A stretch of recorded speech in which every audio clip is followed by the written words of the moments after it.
Yeah, for sure. You know, your journey, Jamie, sounds really incredible, especially, you know, considering what you deal with bipolar. Like, you know, that's a tough thing. And, you know, when I was diagnosed with autism, there were people that thought it was bipolar at first. Yeah. Interesting. Yeah, Hey, that's did you get any you know issues at school with being bullied at all, Jamie? yes, actually.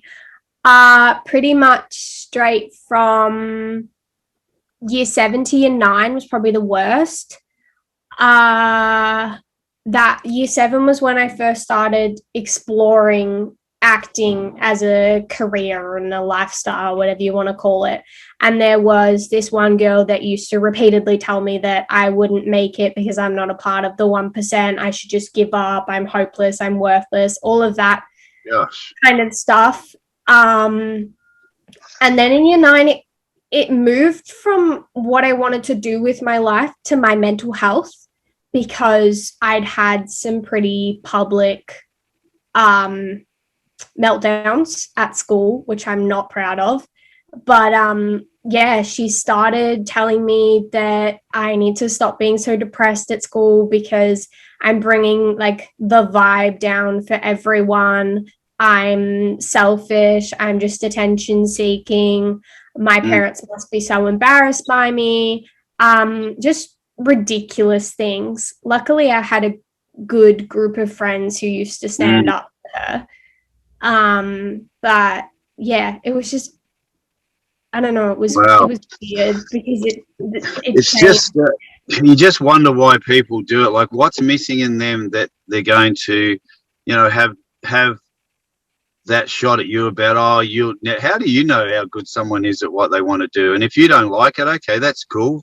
But the point that it takes to that bullying is incredible. Like, we actually only interviewed 2 guys the other night, both from Melbourne. They don't know each other, but very similar stories. And one of them was a lifeguard at the Craigieburn Leisure Centre, where I was a duty manager for 10 years while I was still acting, of course.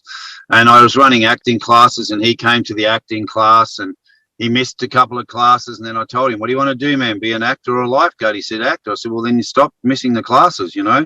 And anyway, long story cut short, he didn't become an actor, but he took up a relentless journey on leaving the leisure centre, leaving a secure job and travelling the world. And he ended up becoming an agent in Canada with one of the biggest 5 agencies in you know, that part of the world. And then he became an AD in London, working with huge stars like megastars, Vince Vaughn and, you know, Mel Gibson and people of that, like Chris Hemsworth. And now he's back in Australia. He's doing AD work up in Sydney, but he's also now started his own talent agency. So what? From a lifeguard to that. And because of him, I'm now with the representative with the characters people up in Canada. So, you know what? He just said, you just got to go for it. He said, I'll never forget those words you said to me. Do you want to be a lifeguard or do you want to be an actor? Get your bloody effing ass to class. And he came to class when he didn't become an actor, but he became everything else that he wanted through discovery and taking risks and chances and making choices. And the other guy, Phil, we interviewed, he was in a few of my acting classes, and we did private coaching. And Phil had a 6-figure-a-year job. He wasn't happy in it. The relationship wasn't going well. He saw a guitar in a shop window one day and thought, you know what, I've always wanted to play. And then he heard my voice say to him, look, because in class you say, just do it. Just stop thinking about it. If you want to do it, do it. It's never going to happen unless you take a step. And he went and bought the guitar, but he bought the only guitar in the shop that wasn't on sale. And 6 years later, he's got his first album out called Me and My Guitar. He's been to Nashville. He's connecting up with, you know, big singers and songwriters. And this all happened from a guy who quit his 6-figure-a-year job, took up lawn mowing rounds and healed his relationship, and then took off overseas. And 6 years later, he's ready to head back overseas when COVID dies down. So you can do anything you want. Whether it works out or not is the other thing. You know, like Zig Ziglar, who's a great, he's not alive now, of course, but you should Google Zig Ziglar. He said, you can do anything you want. And he said, someone said, well, could you get in the ring and fight Muhammad Ali? He said, of course I could. He said, I'd probably end up on the ground most of the time, but I could do it, right? He said, I'd probably be flat in my face after the first 2 seconds. But, you know, that's a lighthearted look at, you can do anything you want.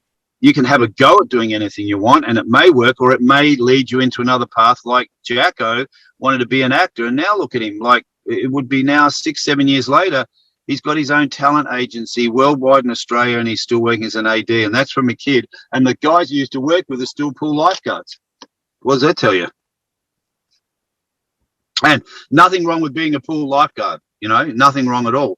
But it just shows you someone who's got itchy feet and wants to chase their dream, you can chase it. And Phil's term was, have fun doing it. He said there's been lots of lows, lots of highs, but he said you just keep going and have fun with it. So, it's very important to not live in the circumstances and you've got great support, Jamie. That's another thing. Community and great support is so, so, so important.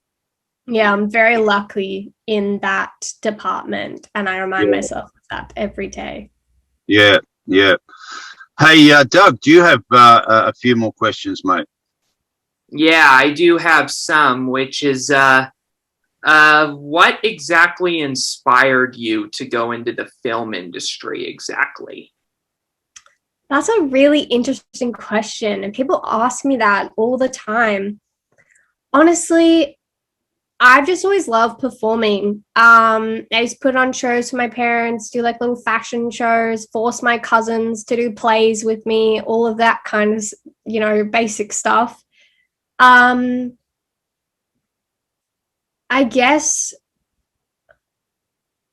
just the fact that I can tell a story and people will watch me and listen to me, and I get to tell important stories like Laura, as well as just creative stories. Like, I'd love to do a rendition of The Great Gatsby. That would be amazing. That's a great story. Yeah, I love it so much. But yeah, I guess just storytelling, and it sounds creepy, but being watched, as in like being seen. Does that make sense? Well, yeah, but when you're storytelling on the big screen or theatre and people are watching you, that means you're inspiring people to some degree, whether they love it, like it, or not like it. You're still inspiring people, Yeah. That's awesome.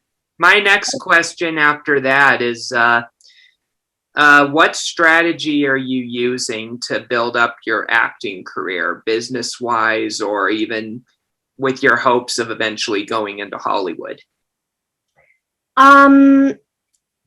Currently, I'm just trying to do my absolute best on the projects that I am on. I love Rhi, and I'm hoping to ride with her because she's going to the top one day. And apparently I'm in the little family circle, so you kind of just get roles without auditioning. It's great.